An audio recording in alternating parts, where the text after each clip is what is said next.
All right, here we go. Part B to 2.9. If you weren't in class, here's the rest of it. I'm just going to advise you use Desmos to help you with this. At this point, I just want to reiterate the fact that what is factored form for? Factored form actually helps us when we want to find our x-intercepts. The thing I'm going to caution you about in number 6, and what you may or may not notice, is that you see the negative out front. Whenever you see the negative in front, divide by -1.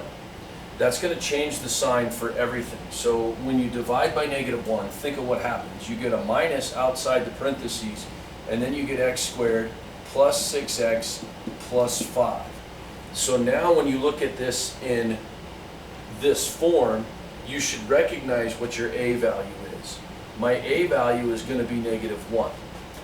So that just makes factoring this much easier, whichever your preferred method. Remember, you're going to multiply a times c. 1 times 5 is equal to 5. Now which factors of 5, which there's only 2, are going to add to give you 6?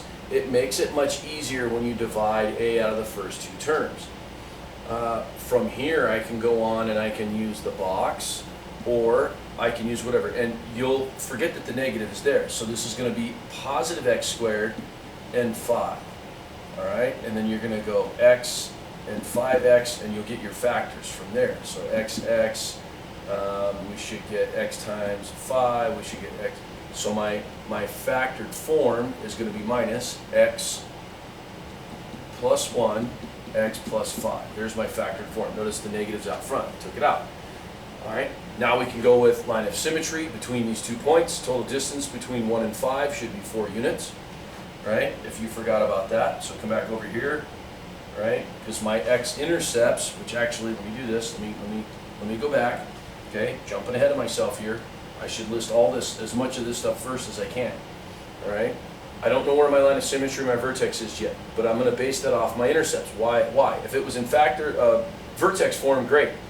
So my x-intercepts are going to remember the opposite of what my factors are. So -1 and 0, -5 and 0. If I just put 1 and 5, my graph would be on the opposite side of what it should be.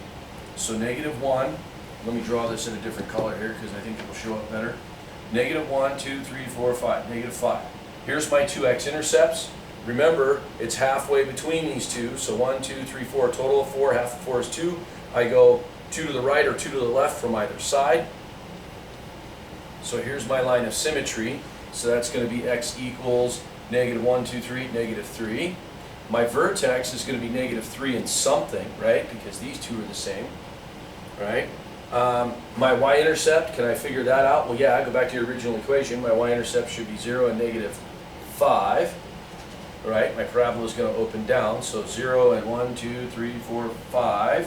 We're going to plot that point on there, and we'll verify that. My stretch is going to be -1, so it's going to open normal. It's going to be a normal opening. Now all I got to do is find that vertex, and I should be able to, I've got all my information. How am I going to find the vertex? Well, I'm going to go back to my original equation, and I'm going to plug that in. So minus -3, it's important that you put the minus and put your term in parentheses squared, -6 times -3 minus 5. Go back to your original equation again.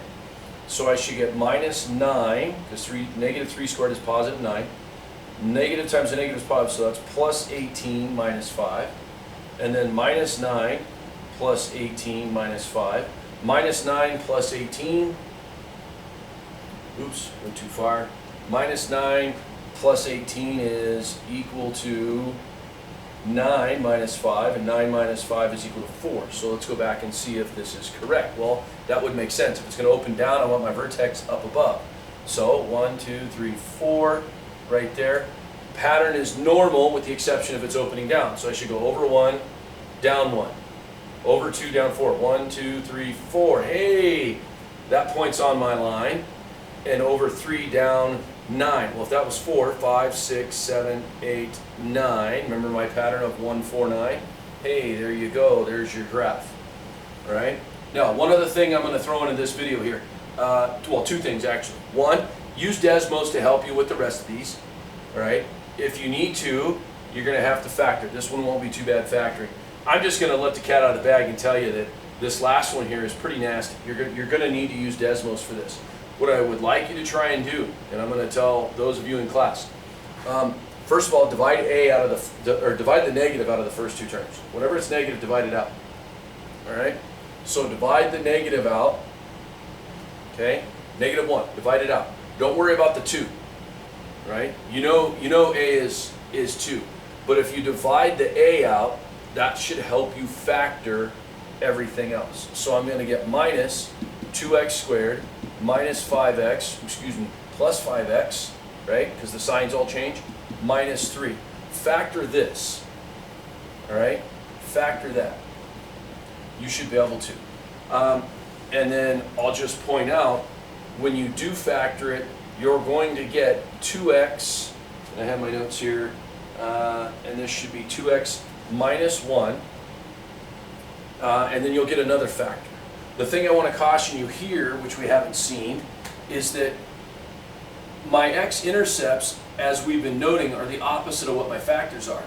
But that's if you have just x. Here we have 2x. So my factor is not 1 in 0, right? That is not my factor. What you have to do is say 2x minus 1 equals 0. You have to set this equal to 0 and solve. And when you do, you'll actually find out x is equal to 1/2. So my x-intercepts are going to be whatever this other factor is, and 1/2 in 0. That's what my other factor is. So that's the caution there. Again, you'll have to use Desmos for this because it's kind of a nasty one. So, but there's only 3 today. That's it. That's all I got. All right. Ask questions as you need to. The biggest thing with this lesson is the x-intercepts.